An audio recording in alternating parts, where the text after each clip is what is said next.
kelas 1B. Di sini saya akan menjelaskan tentang mekanisme umpan balik hormon dalam sistem reproduksi.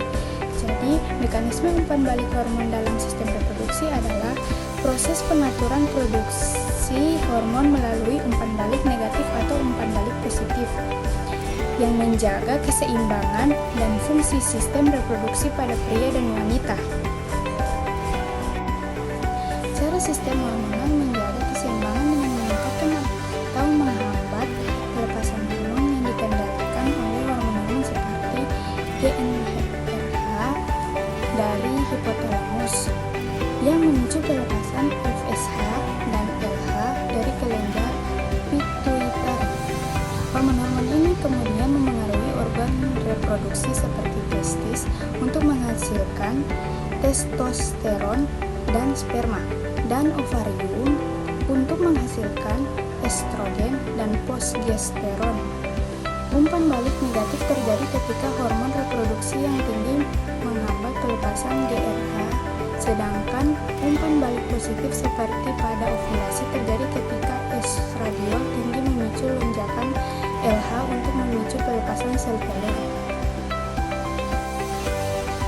Mekanisme umpan balik hormon yang pertama ada umpan balik negatif, yaitu mekanisme ini mengurangi sinyal awal ketika tingkat hormon sudah cukup. Contohnya, peningkatan kadar testosteron akan menghambat pelepasan GnRH, FSH, dan LH untuk mengurangi produksi sperma. Contoh pada wanita, hormon inhibin yang diproduksi oleh sel Sertoli akan menghambat pelepasan FSH jika jumlah sperma terlalu tinggi.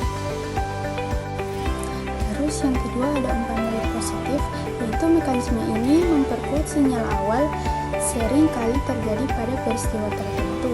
Contoh pada ovulasi, kadar estradiol yang tinggi di akhir fase folikular memicu lonjakan LH dari kelenjar pituitari yang kemudian mendorong pelepasan sel telur dari ovarium.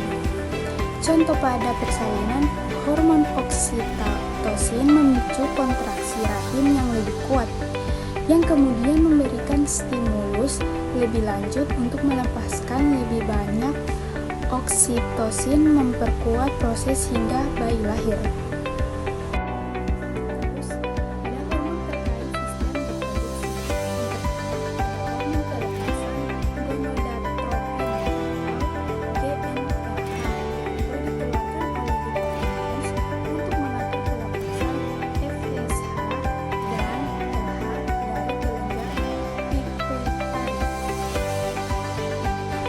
Terus yang kedua ada hormon perangsang folikel atau FSH, yaitu merangsang pematangan sel sperma pada pria dan perkembangan folikel ovarium pada wanita.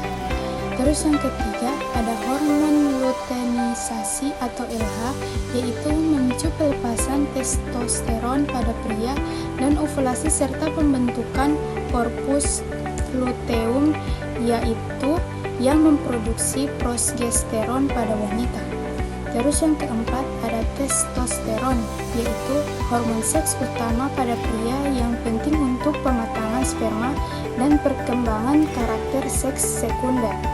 Terus yang keenam ada estrogen, dihasilkan oleh ovarium, penting untuk perkembangan folikel dan mempersiapkan rahim untuk implantasi serta memicu lonjakan LH serta. Terus yang ketujuh ada progesteron, yaitu diproduksi oleh korpus luteum, berfungsi mempersiapkan rahim untuk kehamilan.